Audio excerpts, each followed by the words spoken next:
I'm kindly inviting our speakers to please come up front so that we can begin.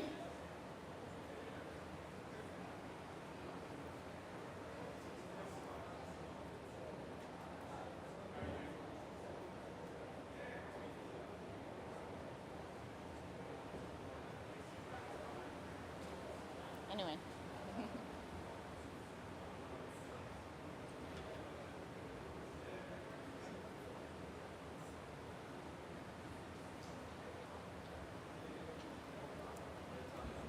I think we are starting now. Yes.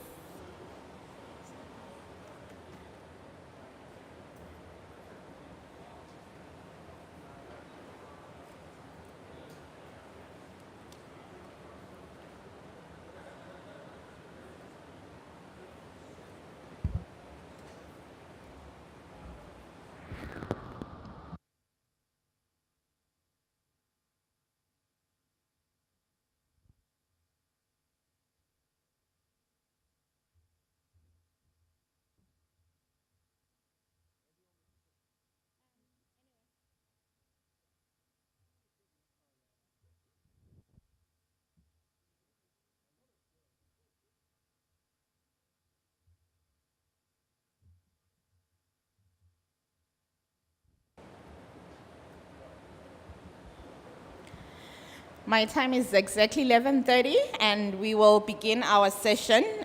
A good morning once again to everyone. Thank you for joining us this morning.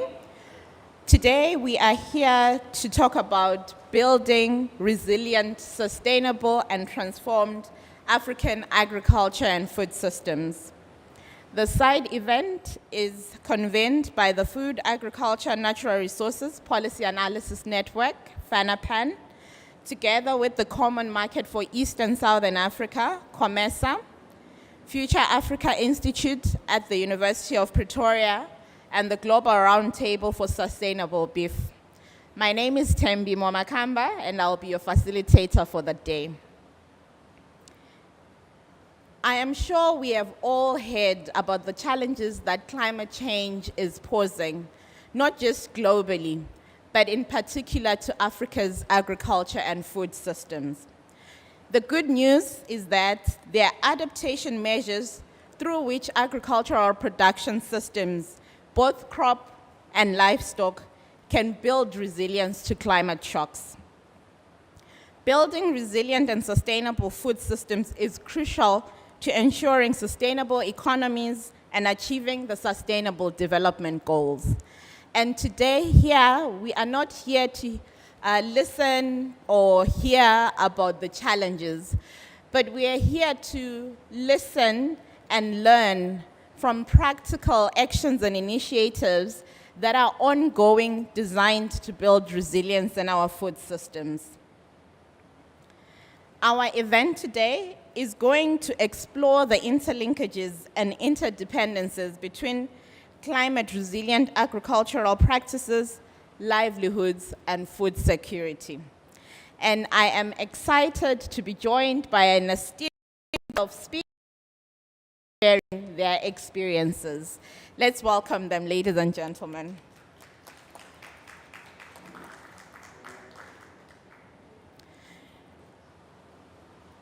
To open our session, we are going to have a set of speeches from the co-conveners of this side event. We are going to first hear from Dr. Theo Diaga, who is the FANRPAN board chair and is the immediate past president of the World Farmers Organization. Theo is also a farmer himself in Pretoria, and I welcome him to make his remarks. Theo? Thank you, Thembi. Esteemed guests, honored participants, ladies and gentlemen, this is my 12th COP, but it's my first COP where the voice of farmers is so loud. The first COP where there's a particular focus on agriculture and our food systems, and we are really grateful for it. Those first number of COPs I attended, I remember how we struggled just to have food systems and agriculture included in text, just to have it on the agenda. And now we are pretty much mainstreamed in the deliberations around here. Congratulations to our team in FANRPAN and also to our partners, the GRSB and the University of Pretoria, for convening this event. No one is as vulnerable to climate change as the world's farmers are. And also no one can do more about it in a shorter space of time than the world's farmers can. Most of what we can do on a very practical level on our farms is done in the soils, because it's about how we work it, what we spray on it, how we fertilize and irrigate it. And an investment in soils, there's a direct benefit for the farmer. The soils go nowhere. I'm from Africa. I've been involved in organized agriculture in Africa for the last 20 years. I've met farmers in all the corners of Africa on their farms, spoke to them about their aspirations. And if I can speak from the heart of that constituency today, there are a few messages which is important for us to pass on to you. First is that agriculture is a business, and the business must make profit. If it's not a business, it's a welfare case, and we have too much of those. The biggest challenge of our generation as farmers in Africa is this war on poverty and hunger. And there's only one way to slay that dragon. That's through the creation of wealth. You won't beat poverty if you don't create wealth. And no sector of the economy of our continent can create more wealth in a shorter space of time and on a broader basis than agriculture can. But then we need to change the paradigm, and we need to change the language we use when we talk about the transformation of our food systems. We cannot exalt a poverty trap. We must get people out of the poverty trap. When we talk about adaptation and even with mitigation co-benefits in climate change, we must do it in the context of the reality that we need to feed 2 billion more mouths in the next 2 decades. We need to produce more on less and with less. And there's no way we will do that without technologies, without precision farming, without making every seed count. There's no way we will do it through ideology. We will do it with our fingers in the soils. And there's no shortcuts for that. In our African rural spaces, one of our most critical challenges is the challenge of stunting, underdevelopment of humans because of a lack of proteins with pregnant mothers and children below the age of 2, and you never catch up after that. We need to produce enough proteins so that the people who we feed can be right at the center. Because agriculture is about soils, and it is about water and seeds and mechanization and markets, but most of all, agriculture is about people. And we came here to put those people, the farmers, at the center. We have a golden rule in organized agriculture, especially on the global and continental levels. If you want to cover the interests of farmers, you start with the smallest and the weakest. If you have covered their interests, you have covered the interest of the rest too. We must create more resilience. Not one day, we need it now. There's enough food in the world. The food is not where the people are hungry. It costs too much to get it there. We must empower people to do better business in the production of food. It's the only way we will lure the brightest young minds into this industry. We must put stars in their eyes for the possibility of making a good living from the soils. And for that, we need new language and new ideas, and that's why we have invited you here.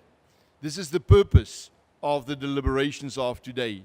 And thank you for coming to take part in that. Thank you, Thembi.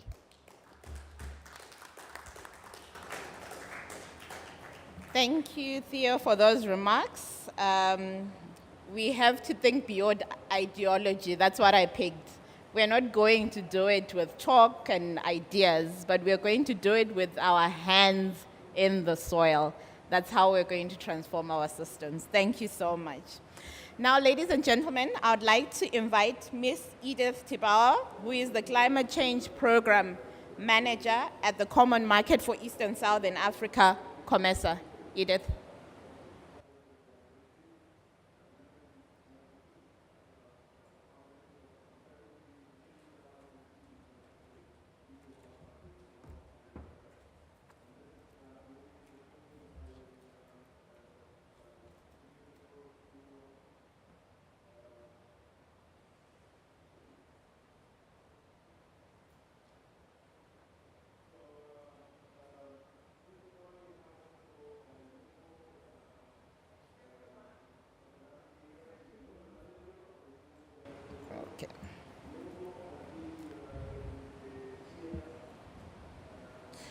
Ladies and gentlemen, I wish to welcome you all to this event with the partners as mentioned, FANRPAN, Global Roundtable for Sustainable Beef, Future Africa, and the University of Pretoria. I wish to recognize the presence of the important people who are here, Dr. Theo Jaga, the FANRPAN Board Chair, Dr. Chilizi Madindila, the FANRPAN Chief Executive Officer, and also, I've forgotten the name, but the gentleman at the top of the table. Ladies and gentlemen, the side event will discuss the interdependencies between climate resilience agriculture practices and livelihoods and food security in Africa. Ladies and gentlemen, we are pleased as COMESA to participate in this event, side event, and we look forward to the fruitful discussion which will contribute to the efforts to ensure creation of resilient agriculture systems in the COMESA region, resulting in food security. As you all know, the region has recently experienced major increases in dry months, extreme heat, rainfall variability, as well as damage from heavier storms and excessive rainfall events and increased losses from plant and animal pests and disease. Africa remains food insecure, and accounting for the millions of the world's 75 million people suffering from hunger is still a challenge. And as the COP has been emphasizing on implementation of NDCs in the countries to enable attainment of the Paris Agreement, it's crucial that for countries in the Eastern and Southern Africa embark on concerted efforts to create resilience in the agriculture sector. This calls for significant shift and transformation in agriculture policies and allocation of sufficient resources to research and development and adoption of climate-smart agriculture to ensure food security. Ladies and gentlemen, I look forward to the fruitful discussions and hope everybody will contribute to the efforts towards attainment of this side event. I wish you much success.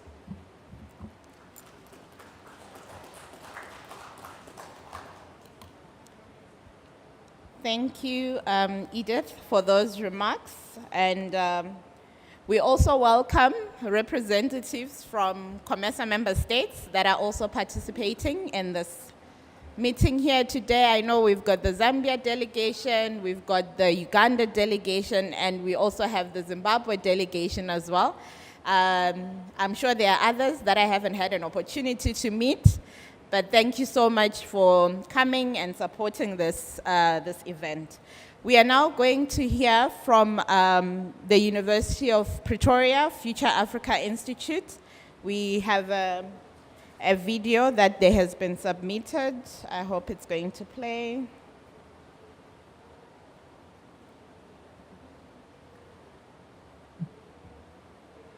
Honorable ministers here present, distinguished negotiators, honored guests, ladies and gentlemen, Salam alaikum. as an eloquent Arabic speaker who went to school at the University of Alexandria in Egypt, I would have loved to be with you in Sharm el-Sheikh for these exciting events. However, it has not been possible. I'm excited to be part of the audience and also the speakers that are joining you virtually. At Future Africa at the University of Pretoria, we are excited to be joining in these very important deliberations. Ladies and gentlemen, climate change effects continue to trigger repeated extreme events such as droughts, prolonged rainfall, and heat waves. These adversely affect, among other things, smallholder farmers' ability to cope with the crop failures or maintain food and nutrition security as their savings, productive assets, and human capital increasingly become under pressure. Addressing these challenges calls for the development and establishment of assessment mechanisms that are action-oriented in response to the consequential interactions of climate change with other socioeconomic factors. The relationship between climate change, together with biodiversity and ecosystem services, as well as land, water, and energy management, provide the foundations for sustainable development and human well-being. In our desire to foster greater policy uptake on the cross-cutting nature of climate change, the University of Pretoria's Future Africa Institute, in collaboration with the United Nations Environment Programme, UNEP, and in partnership with the Food, Agriculture and Natural Resources Policy Analysis Network, FANRPAN, with support from the Bill and Melinda Gates Foundation, is leading the Climate, Land, Agriculture and Biodiversity Initiative, which we call Club Africa in short. The initiative seeks to provide a platform for Africa's leading scientists to engage Africa's political leadership on the varying approaches to addressing the continent's wicked challenges.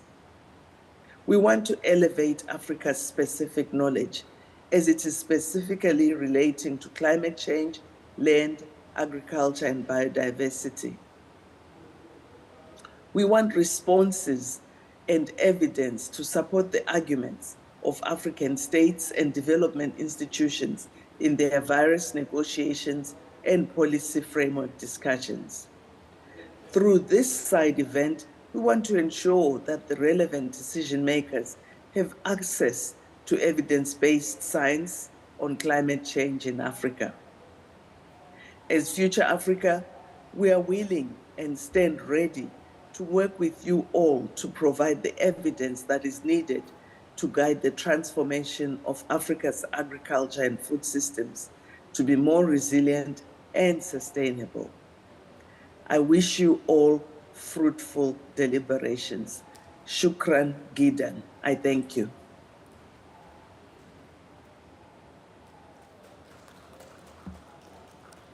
We thank Professor Sibanda for that message that she has just shared with us. I think what I picked out from her message is that we need to elevate Africa-specific knowledge. For us to be able to address Africa-specific challenges, surely we must have Africa-specific knowledge. Global circulation models that talk about what the future looks like for the world won't help us, but we want to know what the future looks like for a village in Malawi or for a village in Zambia. And we really appreciate the partnership with the University of Pretoria's Future Africa Institute.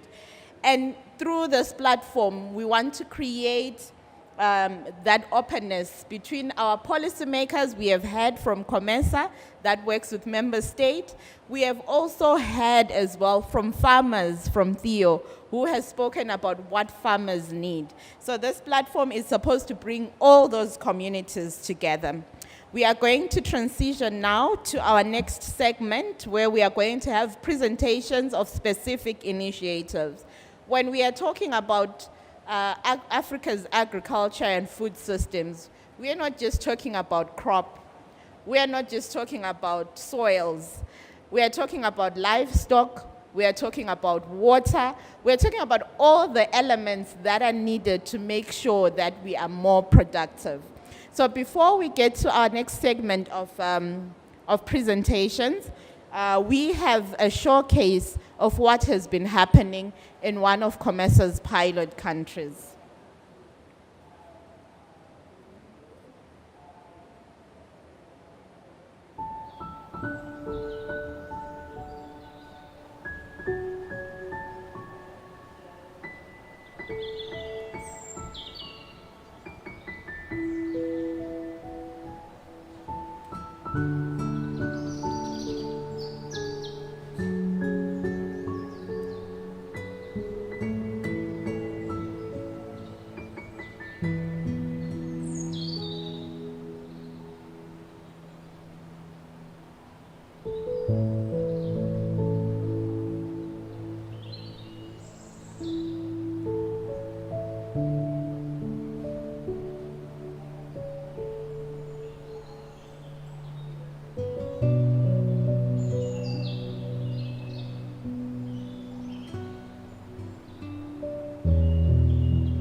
I think there's some exciting initiatives happening in the COMESA region, as we have seen from that short sort of photo display of what's happening on the ground. We will now move on to our first presentation that we are going to receive from Dr. Njongenhle Nyoni, who is the Capacity Strengthening Manager at FANRPAN. He's an expert in sustainable agriculture and climate change, and he's going to be talking to us about transforming irrigation schemes in Africa. Before you start your presentation, I just want to alert my presenters that we are doing very well on time, and we are actually 5 minutes ahead of time. So we have a bit more time in terms of if you want to share more. Luembe is going to be signaling, as I had indicated. So he's going to give you, instead of 5 minutes warning, he's going to give you warning at 10 minutes. And then you have 5 minutes to wrap up. So please feel free to explain at depth about your work. Thanks, Thembi. I had prepared a very compact presentation, so I'll try to use the time that we have wisely. Okay, that's me. Good morning, everyone. I hope you can hear me now. All right, sounds good. So I will share some experiences that we've had from the work that we've been implementing FANRPAN with a number of partners in the Southern African region. And these are examples of how we've seen progress in terms of building the adaptive capacity of farmers on the ground, introducing the aspect of technology, but with the social intervention that builds and entrenches the interventions that we want to implement in terms of transformation of agriculture. So here we've been implementing a project with the consortium of partners transforming irrigation in Southern African region. So consortium of partners from the Australian, we've got Australian partners as well as the African partners that have come together to work together in this particular project that we've implemented since 2013, as I mentioned. And this project has been funded by ASEA, and we are grateful for the funding. And what the context when we started with the work that we were doing, we understood that we looked at the food security aspects, the food security and nutrition issues that we were having in the continent, and we looked at the poverty situation that we're having in the continent, and understanding that irrigation has been highlighted as one of the key factors or pathways to drive our transformation in the agriculture and help us in terms of achievement of food security. A lot of investments have been made in the irrigation space by different institutions, including the governments from the respective countries that we were working with. However, we noted that irrigation was not delivering the results that we wanted to see in terms of improving food and nutrition security in the countries and or in the schemes that we were targeting and in the respective countries ultimately, but also the poverty situation was not improving because of these interventions that were coming through. So TISA sought to then come through and contribute and see how to drive and transform these dysfunctional irrigation schemes to functional systems.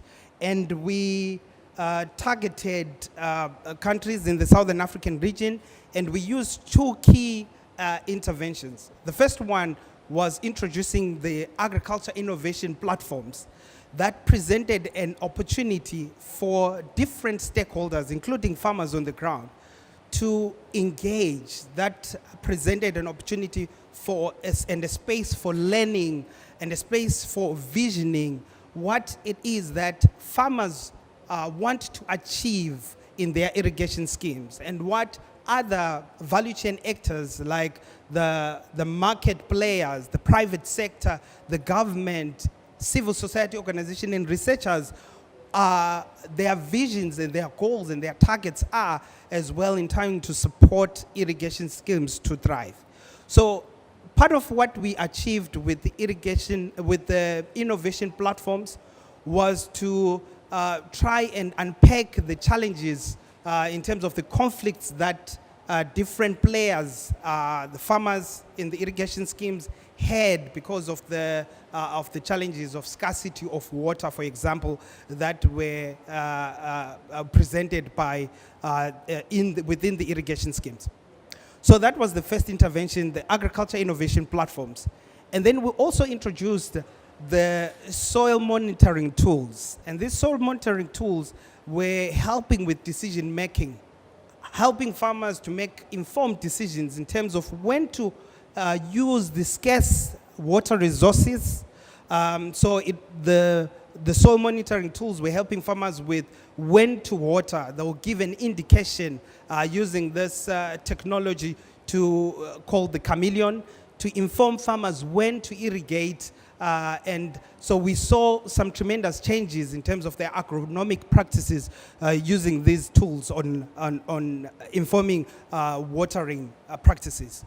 But we also introduced as well what we call the full stop, which was helping with informing the decisions in terms of the fertilizer application. So farmers would use these simple to use tools, understand them, build their capacity, and use these tools to understand when the soils will need additional fertilizers. And this was to transform, as I mentioned, the underperforming irrigation schemes and driving them towards sustainable irrigation systems. And there were a number of linkages there and a lot of learning both from the farmer side and the other participants, the other value chain actors, but also from the researcher side. So the approach that we took was that of effective stakeholder engagement so that we understand the needs of the stakeholders on the ground rather than imposing approaches and interventions without understanding how to solve the contextual issues that we were dealing with. And as I mentioned, we were targeting Southern African countries, and we worked with Tanzania, Mozambique, as well as Zimbabwe. And we got great results in the work that we've done. Increased productivity with productivity increasing by more than 50% in the schemes that we were working with. Women empowerment, as we understand that most of the smallholder farmers that are in agriculture, we have most of the smallholder farmers being women. So there was a lot of empowerment, understanding the needs of women on the ground, and as well as engaging with them to come up with solutions. So solutions were co-created together with the stakeholders on the ground. So that was a great achievement in the results, in the work that we did. Water use efficiency, we had farmers irrigating. Initially, when we got into the irrigation schemes, farmers will irrigate every week, weekly on Thursday. It was a cultural thing or a ritual that on a Thursday, farmer X will be irrigating. But after these interventions, farmers were able to make better decisions on when to irrigate. And so you would have farmers irrigating once a week, being helped by these technologies that we were introducing, the simple to use technologies on moisture, detecting the moisture content in the soil. And in some instances, we'll have farmers irrigating maybe once after 3 weeks. So we also had a better access to markets because we had market players coming to these agriculture innovation platforms and highlighting what their standards are, what their expectations are. And that led to the diversification as well of the crops and the commodities that farmers were engaged in. And ultimately, that led to profitability as well. So farmers were able to get good profits because they were accessing these profitable markets that are formal, profitable, and they were able to meet standards because of the engagement through the AIP processes. And we were also able to reduce conflict, as I mentioned, in the irrigation schemes. But beyond that, at household level, because when there's money, that reduces conflict because people start fighting in terms of resource allocation. And that was a great achievement that we didn't expect initially, but we saw great results, and it was reported, it has been reported by the farmers as well that have been participating in these schemes. And technology is one that we also have introduced. As I mentioned, these simple to use tools, as board chair mentioned, we need the technologies to help us with the decision making and efficiency and improving our productivity. And the other aspect was the building of resilience. Because farmers were able to use less water, that was building their resilience and their adaptive capacity. Instead of using more of the resources that are finite, we are now using less in these irrigation schemes because of these interventions that inform decision making in terms of when to water and when to apply fertilizers. And we saw great results as well during the COVID pandemic, where farmers that were part of these interventions in the schemes that we were working with were able to generate more income from the diversified crops that they were producing, such as garlic. So a number of people were buying a lot of garlic products because of the immunity, to boost their immunity. And farmers were able to generate more income because of these interventions that we were implementing that were not the case initially. So that generation of income feeds to the building of their adaptive capacities when they are presented with shocks. And so these plug in well to the sustainable development goals that we are trying to achieve. We have a number of these goals, and we see how all this that we have implemented and the interventions that we had through the agriculture innovation platforms that foster that social learning and social cohesion and have helped us to achieve, and albeit at a local scale, some of the targets, both at a global scale as well as at the national level.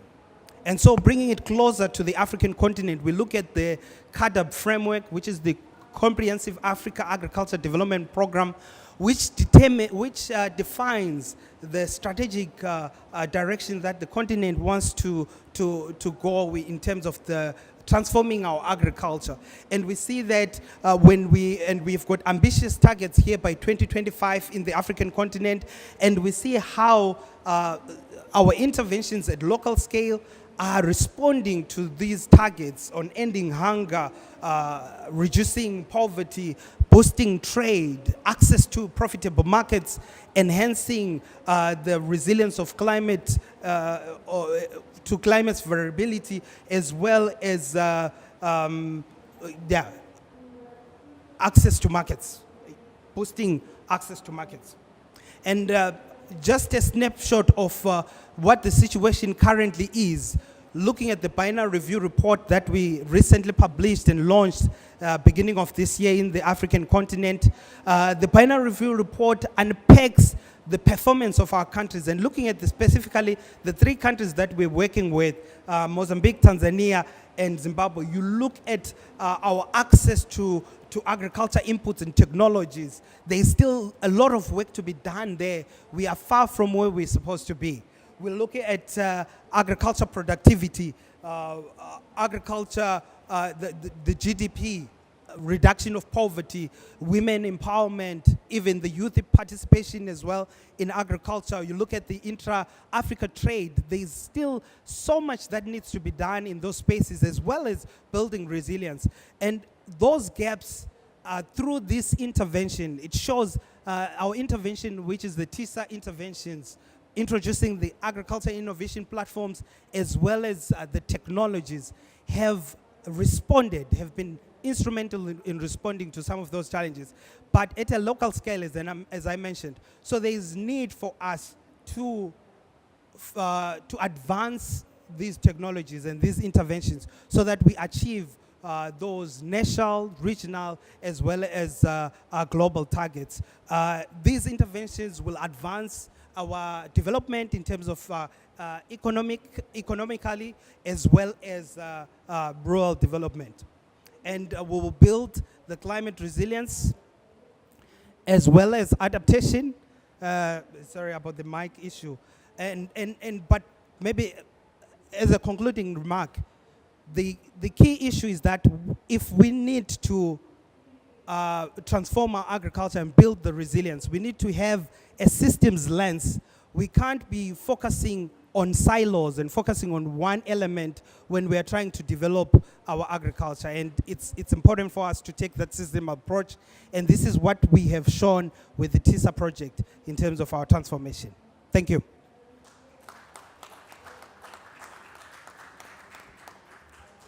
Thank you, Njo, for sharing about the TISA project. I was just thinking to myself, how interesting it is that our first presentation is on irrigation and the need to sort of ramp up irrigation as far as the continent is concerned. We are here in Egypt, one of the sort of leading countries in terms of irrigation, and it'll be good really to learn from them. So from your presentation, I picked up a couple of interesting points. I think the one that probably stood out for me most was the fact that a project in just 3 countries is able to make the connection with the continental targets.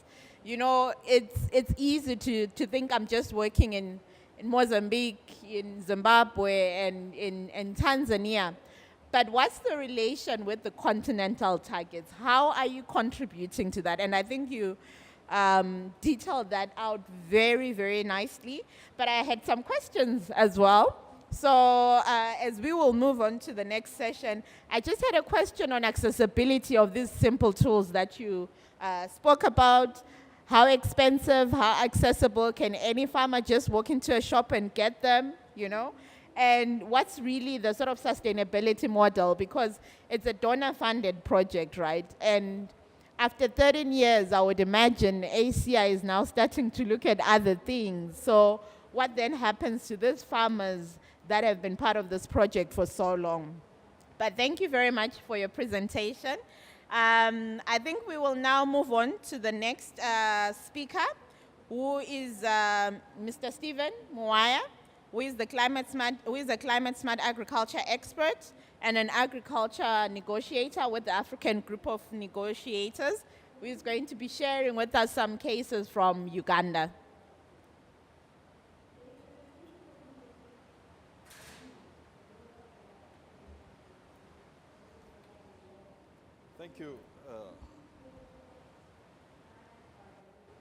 Thank you. Thank you very much, moderator, for giving me the opportunity to share our experience from Uganda. I really appreciate the opportunity given to us to be here, but also to say that what I'm going to report on has been supported in Uganda by COMESA and the European Union, and we really appreciate this support. I want to say that what I'll present is based on small-scale farmers in Uganda. I'm also glad that a farmer is represented here in this case. I appreciate his remarks, but I also want to say that it's very important that we are looking at small farmers as a very important group for us, for the future of agriculture and how to make it more sustainable. And therefore, I want to appreciate that emphasis. Is it controlled from here? Okay, sorry. Yeah, I just wanted to start with this to say that in Uganda, where we have a lot of agriculture activity, we also see a lot of land degradation, and also we see a lot of impacts in terms of communities being affected by climate-related challenges. And therefore, I just wanted to show that our project, which is in the eastern Uganda, is in one of those areas where agriculture is intense and challenges are there, where people are losing,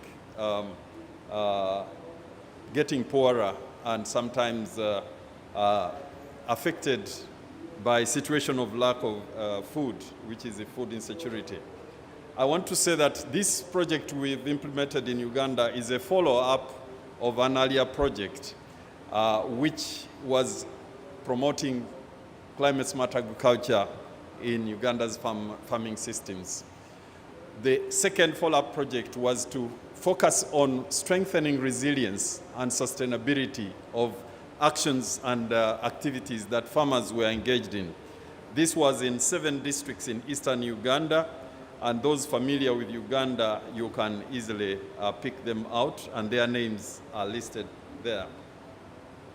I want to say that we must recognize the characteristics of these farmers, of this farming situation, and this will help us to understand the interventions and why. Uganda's farming systems are dominated by smallholders, rain-fed mostly, limited use of external inputs. Normally we have a problem of poor land management practices because of lack of incentives. Sometimes when people get a low price for what they sell, they are not really bothered so much. And we know that it is driving deforestation in our regions because farmers are seeking for more land, expanding land rather than intensifying. And this is partly an issue. Of course, the issue of lack of mechanization, many people are using rudimentary tools like hoes, and this is very, very, very laborious, especially for the women. And also the issue of post-harvest handling is a serious problem where farmers lose more than 30% of what they produce. And the fact that we do not have a good agro-processing capacity also facilitates a challenge of marketing, and we believe that this is something that we need to address. And lastly, the ratio of extension workers to farmers is quite big, or quite, I don't know whether it is big or it is low for that matter. As far as the government is concerned, they have put in place the National Climate Change Policy. They have put in place the National Development Plans, which we follow, the nationally determined contribution. We have recently upgraded it. It is not the 2015. we also have the national adaptation plans for agriculture sector, and also we have the climate smart agriculture program. So it is against this background that we are engaged in this process. The focus of this project was, one, to scale up climate smart agriculture practices within the communities. And the second was to promote approaches and practices in schools. And I want to appreciate the COMESA and the FANRPAN for projecting that small clip. It is from Uganda, it is from our project. And so we have focused on the youth because we know that the future belongs to them, and the impacts of climate change are going to be worse in the future. And so young people and youth are not interested in agriculture. And so how do we interest them? Through institutions like schools and getting them to appreciate agriculture. And finally, we have also focused on strengthening the organization and institutional organization of farmers as groups of people who must lead their effort to emancipate themselves from poverty, to improve their food security, and to ensure that they contribute to national development. And I want to say that we are here to say that there is a great interaction between the Coronivia Joint Work Program and what we do at the country level. And I personally have been ensuring that whatever information we get from the workshops, we try to see in the best way how do we integrate it in the programs to support local farmers. And this is very important for us. I just wanted also to say that the vulnerability assessment that specifically analyzed agriculture in 2013 highlighted farmers, especially small farmers, as being the most vulnerable. And so we have focused our effort to try and address these concerns. I just wanted to say that we have adopted some principles. We have also developed some strategies that have enabled this project to succeed, in our view. And this success is basically linked to the fact that women are the most important actors on the ground. And therefore, we have ensured that the cooperatives that we work with have a significant proportion of membership of women. The second area was to emphasize farmer-to-farmer cross-learning activities and exchange of information, including traditional knowledge, and also to set up WhatsApp groups for the cooperatives to exchange information and technologies, to have linkages and share knowledges about opportunities for marketing. Those are things that we have carried out under that. And then, of course, the use of schools to reach out to the youth. The use of schools to reach out to the schools, I don't need to say much, but young people have been supported through schools to have learning, practical learning gardens. We have fenced gardens for them, at least 5 acres in each school. We have provided a good managed, well-planned gardens, and they have planted crops of their choice, vegetables and food crops. And this has provided them an interest in that they take some of these seeds to their homes, and their families are now growing all these things. And I think there is a good learning and exchange between, and also a link between food security at home and the schools. The other element is the value chain approach. And here I think we have addressed the issues of post-harvest and also agro-processing by providing them with support and equipment that has enabled them achieve that. The other element is transforming the farmers' groups into viable economic organizations. And I think this is important, that they take care of their own destiny. They are able to plan, they are able to think, and also invest. And also they are an entity which has a legal status which can enter contracts, which we find that small farmers have been transformed and are able to do better and to move without every time asking for government to support them. The other element is to introduce ICT and ensure that it is used. All these have access to, the cooperatives have access to internet, to computers. They write their reports. They access information from the portal to get information. And this has been supported by giving them what we call volunteers, volunteer youth that have not been employed yet to support them in these activities. And also to link farmers to the private sector.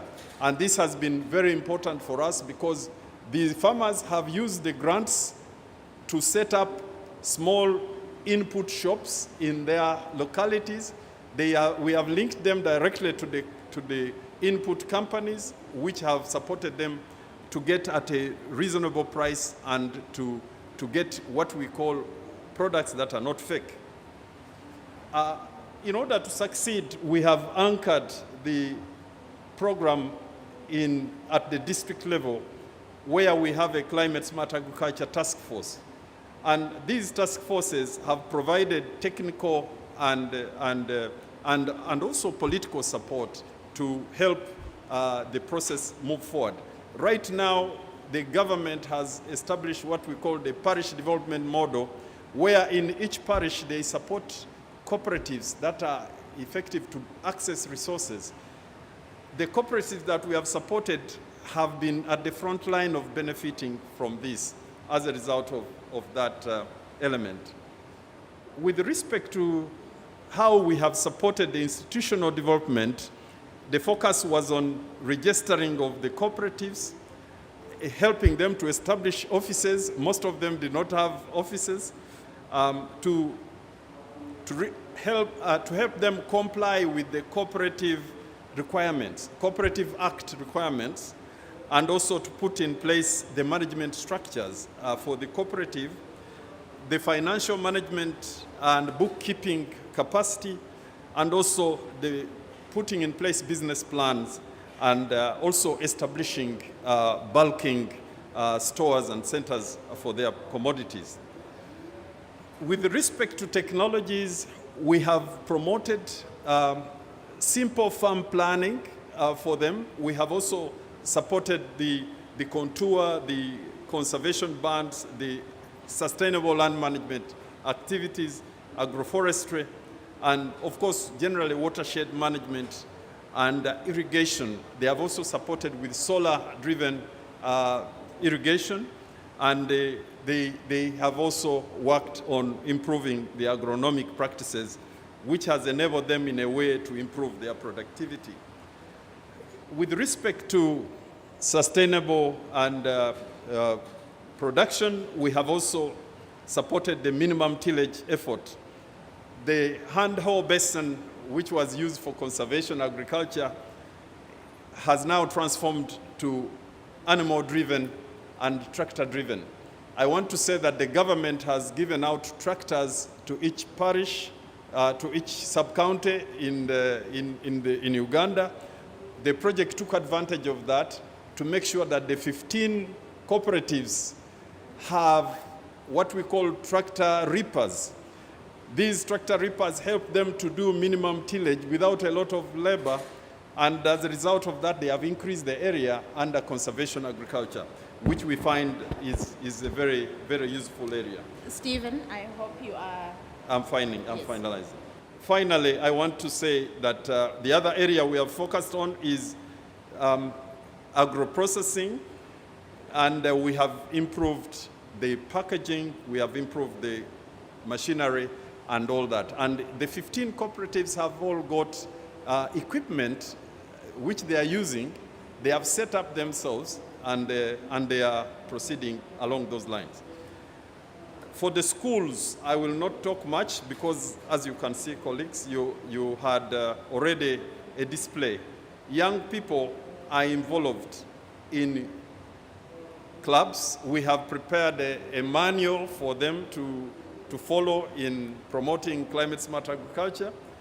We engage them in the agriculture show to demonstrate what they do. and we have already established their farms. Women have taken interest in this project because of the benefits of food security that it brings and increased incomes. And I just want to finally say that transformation of landscape and livelihood has been evident under this project. I want to give an example of one community, Nkondo Farmers Association. In 2017, they were just an association.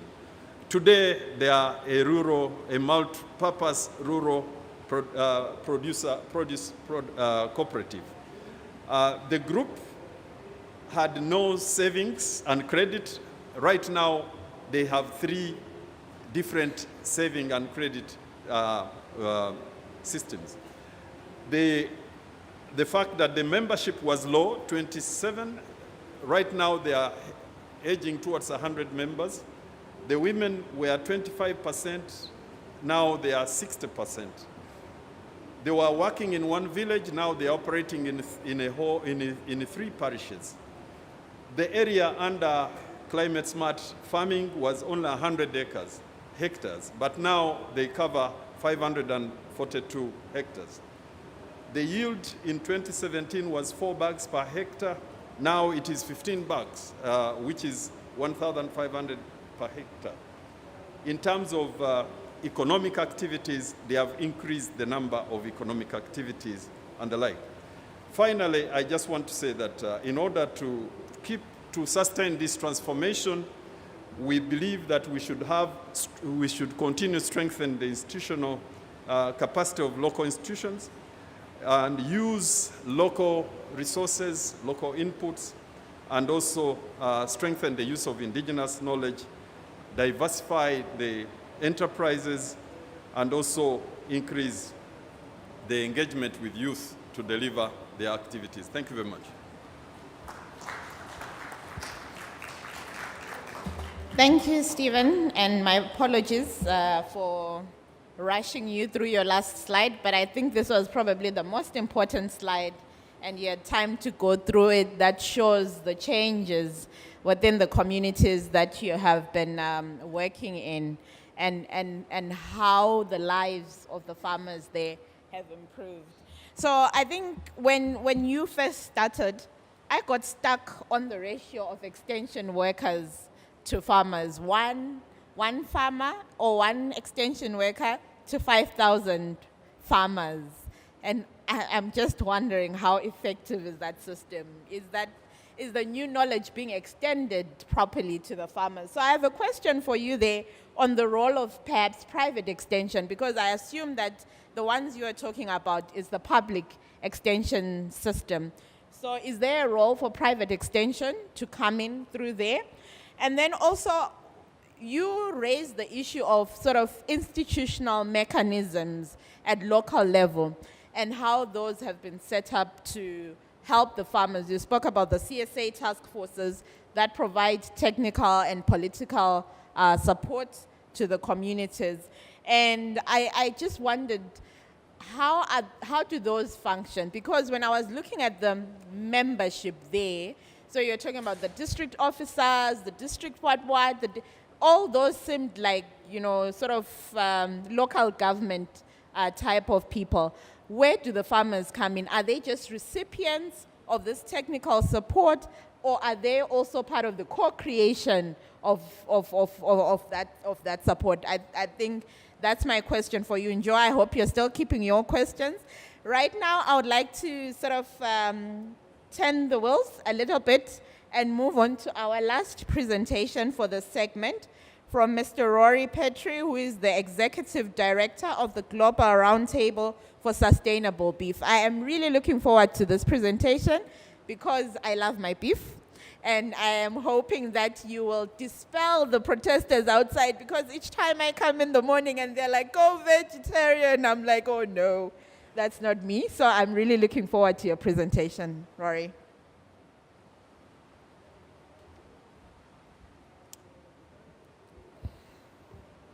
Honored guests, ladies and gentlemen, thank you for that introduction.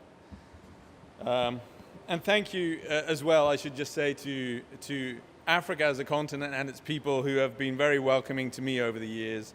I've had the privilege of being able to live in South Africa and Botswana for some years, and I've worked throughout the continent over the last 25 years, and it's always been an inspiration, and I've learned a huge amount from the continent. So I want to be able to give back to you, and hopefully I can give back some beef to you as well. So I'd like to introduce GRSB to you first. The Global Roundtable for Sustainable Beef is a multi-stakeholder initiative. It's a member association, and it's driven by our members. Our strategy and our goals and our work plan are driven by our members. Our members include farmers, cattle producers, ranchers, include processors, input suppliers and off-takers, allied industries like the leather industry. It involves retailers. It involves civil society, including organizations like the World Wildlife Fund and the National Wildlife Federation, academia, including university departments. And we have, in addition to being the global umbrella organization, we have 12 national or regional roundtables, which cover, at the moment, a total of 24 countries, soon to be 25, including 7 in Southern Africa, and that's why I'm presenting on a panel for Africa. Unfortunately, my colleague Max Makuvise was not able to be here this week. He is the chair of the Southern African Roundtable, and he is based in Zimbabwe.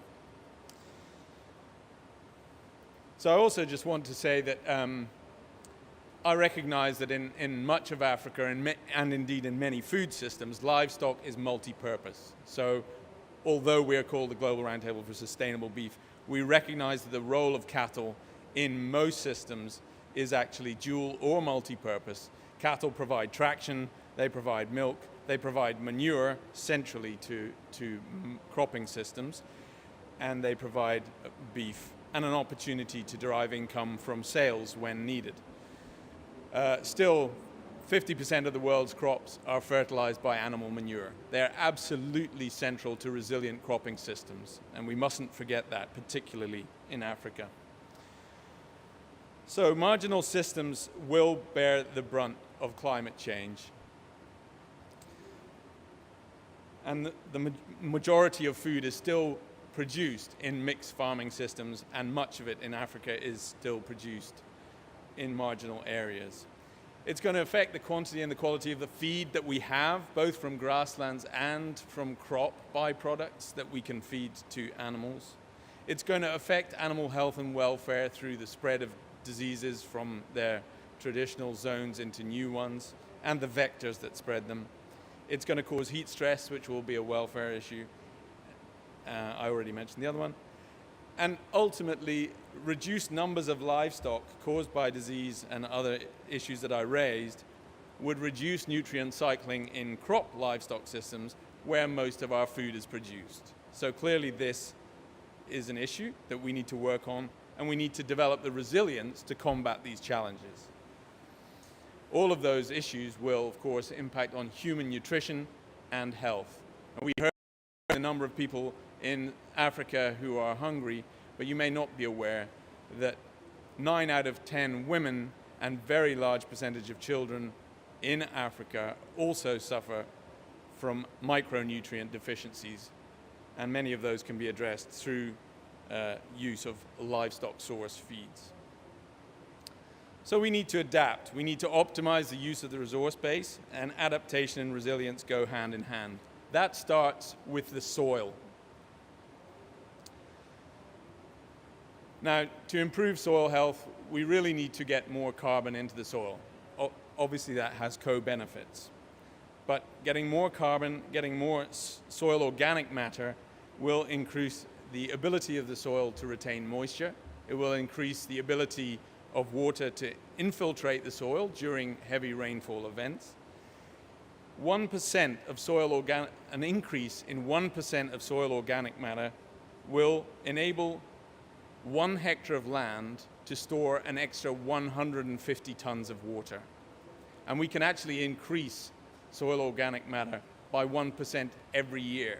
That is a phenomenal contribution to resilience in mixed livestock farming systems. There are some excellent examples. Now, we started, when I was based in Botswana, we started with a project in Namibia, working with communal grazing lands in the northern communal areas of Namibia, where we worked with herders to combine their herds into one large herd and rotationally graze their communal area. Within a year, this had restored the health of the grasses in their rangeland.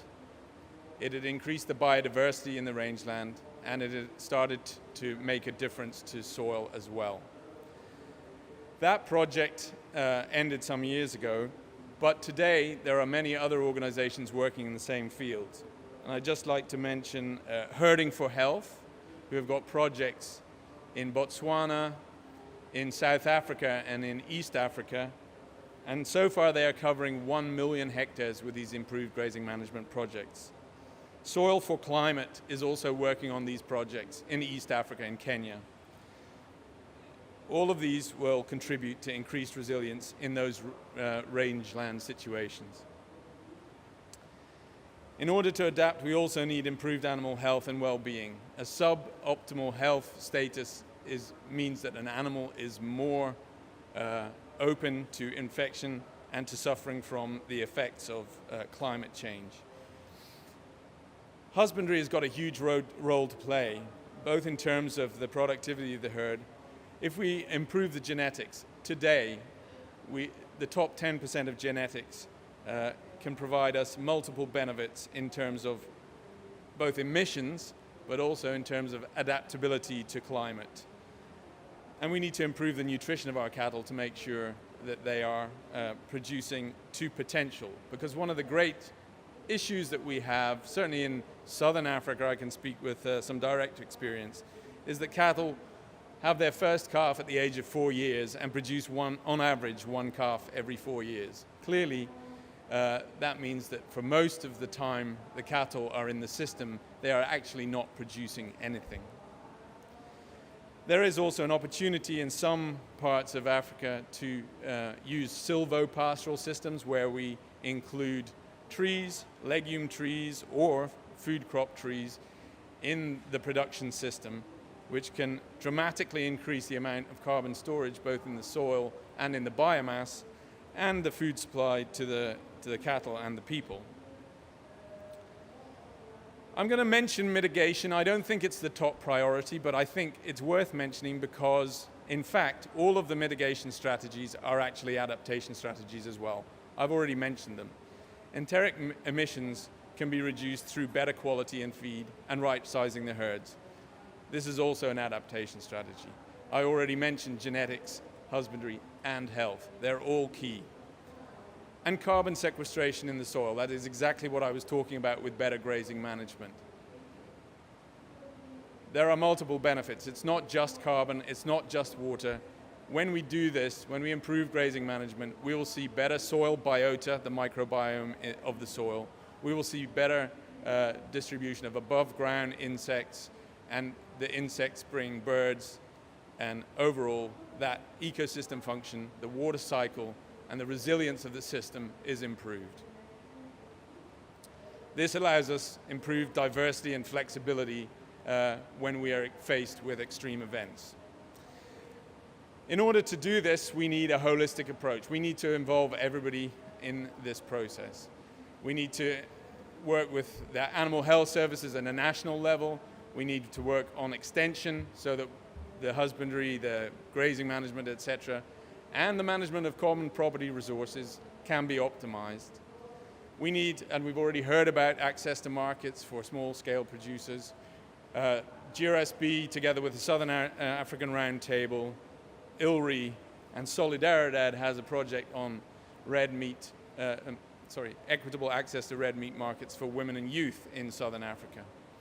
At the regional level, we need to optimize trade between countries, finding a balance between the domestic demand and export. We really need to use some of those products in country. The nutritional challenges in Africa are severe, and those valuably highly nutritious projects need to be used in country. Another regional issue is the control of vectors and diseases, transboundary diseases. But I think a key importance is this foresight, and I'll actually mention it for a global level as well. If we don't balance national policies with what is happening on a global level, we will start to make some fundamental errors. And we're seeing that already. Efficient producers in the global north saying that they are going to reduce production in order to mitigate climate change is not a solution. The reason it is not a solution is that it will create food insecurity in the global south, and it will create an opportunity for expanding production in the global south, where both human population and animal population is already growing. Now, pushing production from the most efficient producers to some of the less efficient producers is not a recipe for mitigation. It is exactly the opposite. Clearly, at a global level, we also need to balance consumption with need. There are countries where we consume more than we need, and there are definitely many countries where people do not have enough. So we need to invest in sustainable development strategies. Agriculture so far receives 2% of official development assistance. That is not enough. This is what we feed the planet with. We need to invest more. Livestock receives 1/25 of what agriculture receives. In other words, 0.2 of 1% of ODA goes to livestock. It is not enough. We need to involve governments, international communities, farmers fundamentally, and the private sector so that we have a joined-up approach to this development. We need to recognize the centrality of livestock to both mixed and extensive production systems. We need to make sure that all of our sustainable growth is socially, economically, and environmentally sustainable. We cannot focus on one of those pillars and ignore the others. And we need to be inclusive. At least half of the farmers in... Oh, sorry about that. Anyway, I'll finish just without the presentation. Half of the farmers involved in the production systems are women, and we need to make sure that they're part of it. Youth, as we've already heard today, are the future of all of our farming systems, and they have to be at the table. I don't know how I'm doing for time, but I suspect that I'm probably at the end of it. So thank you very much for listening.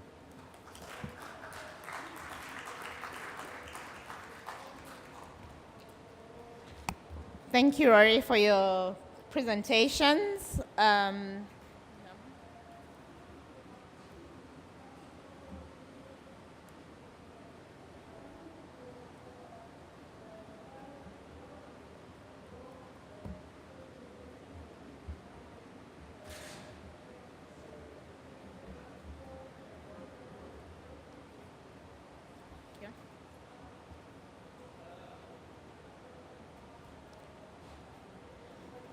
Thank you for that presentation.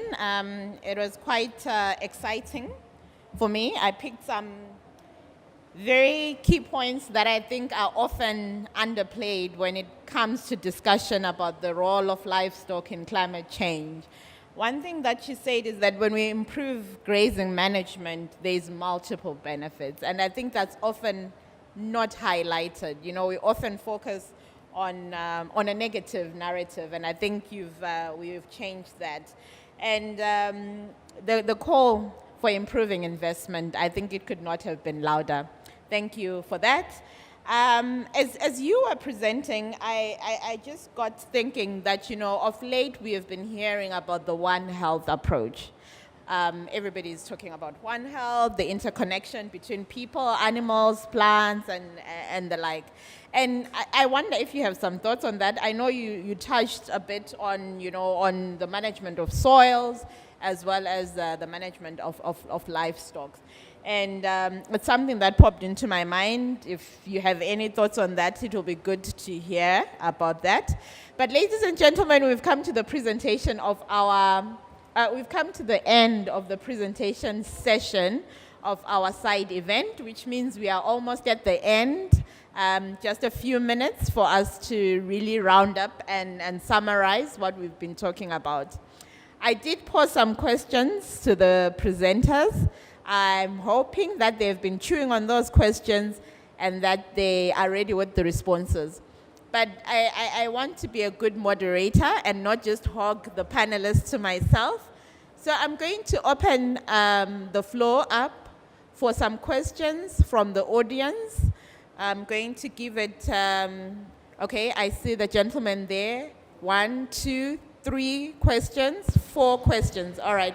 I will take the questions maybe in the order of the closest to the mic. The gentleman at the back there, if you raise the hand. Then we'll have the gentleman here, and then we'll have the gentleman with the hat here, and then we'll end with the gentleman at the back there. Please go ahead, sir. Thank you, everybody. My question's for Rory, I guess, or anybody else who has an answer. And he talked about the 1/25th of 5% or 2% of the dollars going into research and innovation into the livestock part of this solution. And we all know that it's a circular economy and livestock contribute equally to everything else into it. So where, I guess, where would we put our heads to figure out how to get a bigger portion of that 5% of the money for livestock? Or maybe more money altogether? Okay, thank you. Rory, do you want to take that now? Yeah, I think the message is really unfortunate. We've got such a negative narrative at the moment around actually all forms of agriculture, but particularly around livestock. Now, clearly, if you don't invest in something, you can't improve it. This is really a big concern because, you know, it's fine to invest in all kinds of other things, but we live on food. We cannot survive climate change or anything else without food. Total investment of 5% into agriculture is frankly laughable because that's everything that we eat. And then 0.2% into livestock, which occupies around about 2/3 of the land area we use to produce food. It's absurd. If people are worried that there is an issue in the sustainability of livestock, they should be investing in it, not divesting it. And when I hear Germany, Ireland, New Zealand, countries like this saying they don't need to feed the world, I am really worried about who is going to feed the world. And I'm really worried about what the effects of those policies are going to be. Do Germany, Ireland, and New Zealand want to see a massive influx of migrants from developing countries because there's nothing left to eat? Of course they don't. So they should not be talking about divesting, they should be talking about investing. Thank you, Rory. We have the gentleman with the mic there.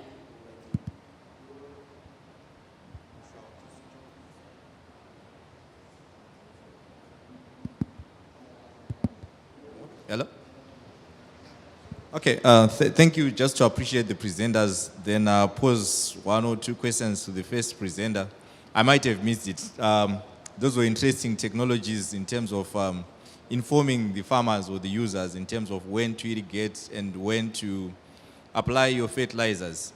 But I wanted to just find out from you how easily accessible are such technologies with regards to costs and also adaptability, especially to smallholder farmers with regards to interpreting what the gadget would advise, as well as in the 3 countries as to maybe the supports, because at times fertilizers are also a challenge to come by. As part of the interventions, how are you then managing it when it advises that maybe you need to apply your fertilizer?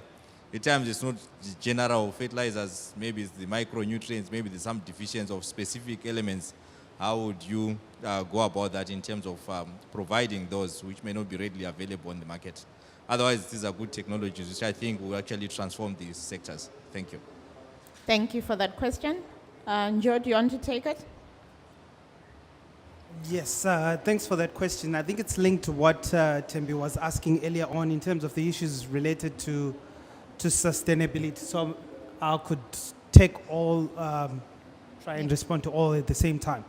So an interesting case is that in the case of Zimbabwe, for example, was with Dorcas yesterday, and she on Saturday, and she was presenting part of the strategy for the government has incorporated the use of these tools in informing decision making in irrigations, which is great. Speaks to sustainability as well, because the agriculture innovation platforms, what we've tried to do is to engage all key stakeholders, including the extension officers, to have that conversation that allows for capacity building within the irrigation schemes, but also answering those questions that speak to sustainability.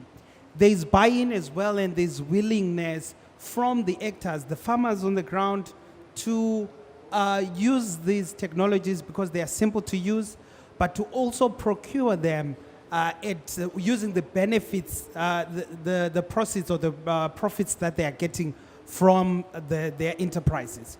So farmers are also, because they're increasing their incomes within the irrigation schemes, there's that willingness. They are investing as well in buying inputs that are of high quality, using good fertilizers, high quality seed in their production schemes. So it's a holistic approach that we have tried to employ in this to ensure that there is that sustainability beyond our engagement. So the tools are modest, at modest cost, and they are available on via via.farm, FARM. So you could visit that platform and you could shop for the tools there. So they're easily accessible and at modest costs, looking at the benefits. And it's not just one farmer, that one farmer has to use the whole range of tools. It's for a plot or for a plot of farmers, a number of farmers that can use that information to inform their decision making. So it's really empowering farmers and coming at a very modest cost. Thanks. Okay, thank you, Njo. All right, so we are really running out of time, but I want to take the last two questions. So I'll take the questions before giving it to the panel to respond. Okay. Go ahead. Hello? Is it on? Yes, it's on. It's on? Yes. Oh, okay. Good day, everyone. For the first time, I feel relevant because we are talking about case studies that are relevant to where I come from. I had met, well, I've seen him, he hasn't met me. I've seen Petre before, and I must say I am very happy that we are having something that relates to my scenarios here. But part of the question has been asked by my brother here regarding the accessibility. The one question that I want to appreciate is the Ugandan model, and I wish to, engage more with you, sir, if it's okay with you, Steve, because you're coming up with quite interesting things, particularly the cooperatives, because in Botswana, the government is transiting into, formulating cooperatives again, because we used to have them in the 60s, but then they died off because now people wanted to do things individually. The main question is the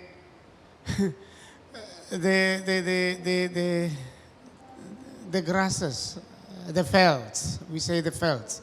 I could hear the gentleman's accent. He sounded Afrikaner. I hope he is, because we have a lot to discuss then. The felds.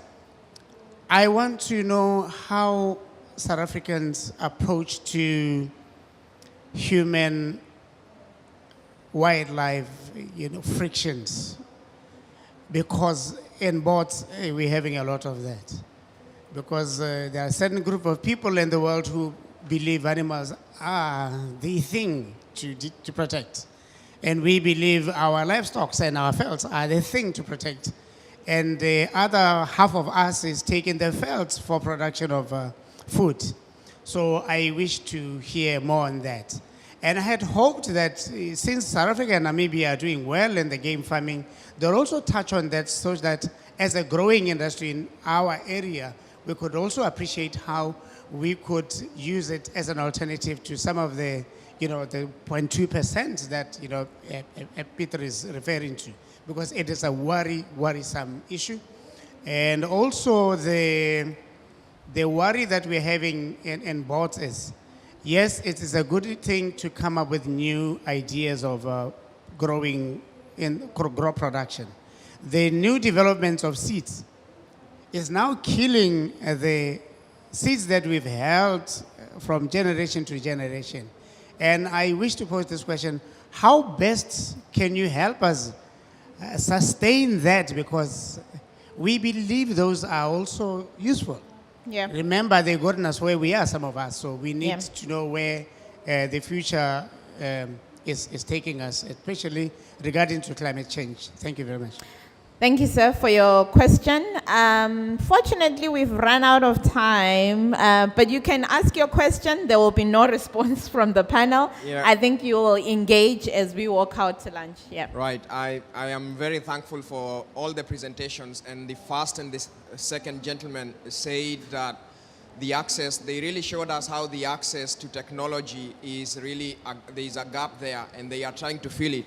But one of my concerns is that because we don't have a lot of youth involved in farming, I am curious to find out how are you bridging the technology literacy gap, because most of our farmers are old people. You present good solutions, but how are they going to adapt those solutions? Thank you. Thank you for that question. I actually had a question when you was sharing the website link to say which grandmother in the farm is going to be going on www.via. But anyway, thank you so much to my panelists. I am sorry I will not give you an opportunity to respond, but to just engage with the people that asked the question one-on-one, because we've run out of time. Thank you very much for the presentation and the wonderful work that you're doing. I'd like to hand over to my CEO to just say a vote of thanks as we leave. Thank you so much, Tembi. If you allow me to just do my closing remarks today. Theo already has set the scene in terms of doing his opening seated here, so please. In terms of us as FANRPAN and our two partners, we really appreciate for you being here. The main important thing for me to emphasize is that we are about partnership. So if there are interventions, opportunities that you think that you are about to engage us on, please feel free to reach out to us. There are a few things that I want to underscore. The first one is that when we came to COP27, we had our ambitions, and it had three elements. The first one was that we are going to use research-based evidence to make sure that our narrative is relevant and is impactful. The second issue was that we are going to leave no one behind when we were building our common message to deliver here, and also to make sure that when we interact, when we engage, we are relevant, but more so to make sure that we are also learning from the platforms that we are participating in, to make sure that post-COP, then we have got a action that we're going to put in place to deliver on the agreements and the deliberations that we've participated in. The third element is that we are about action. So we are going to make sure that the things that we are talking about here are going to be implemented. So our message is about implementation, and more implementation. When Tembi did the opening, she has spoken about the fact that we are not going to be talking about the challenges, but we are about solutions. And I believe that the session today, through the presentations of the case study, demonstrated that we are working towards making sure that the lessons that we are learning are getting into implementation through scaling up, scaling deep, and scaling out. The other thing that I really need to also then present here is that there are two things which are equally important. The first one being the content. The question here is, what is it that we are focusing on? Is it impactful? Is it relevant? Who is it for? The second issue that is also equally important is process. How are we then using the systems lens to analyze the issues or the problems? Then how are we then bringing everyone to be part of the process, bringing the element of inclusivity? The third one also, which is very critical, it is the issue of making sure that we are using transdisciplinary approach when we generate our evidence. Without any further ado, colleagues, we thank you so much for being part of us, but most important, to thank our speakers for today, Thembi for facilitating, but more so to thank you for being part of this 1.5 hours, then being part of our discussion. You who are participating here, but most important, those participants who are joining us virtually, we really appreciate for you being with us. So without wasting your time, Thembi, thank you so much for the session. We benefited a lot. Thank you so much. Thank you. Thank you. Speakers, if you could just stay for a group photo, please, before we leave.